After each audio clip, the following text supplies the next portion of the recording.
So the district courts in North Carolina, they cover criminal misdemeanors, Mm-hmm. and they're also there to decide whether there's probable cause, whether a felony was committed, Mm-hmm. to bind people over to Superior Court. Mm-hmm. And the Superior Court is where they try the felonies and the jury trials and the high-end civil cases where you see people win $1 million because they were hurt or whatever. But the majority of the cases are in district court. 80% of criminal cases, they go to district court. Right. Just talk a little bit about that process and how it sort of works. Okay. We also had juvenile court, mental health court, and civil district court, as well as your domestic court. And so we had all of those factors blended in, and juvenile.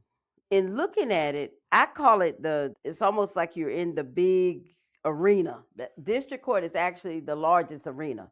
It may not be considered by some to be the most important court, but I really believe in many ways it's the most important court. And what we do there impacts and makes a difference in the things you do.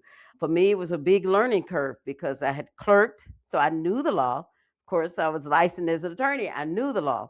But when you go into a district courtroom and you actually become a part of it, I left from doing prosecution into all these other different kinds of courts, especially domestic court and even civil district, learning how do you handle those types of disputes that happen.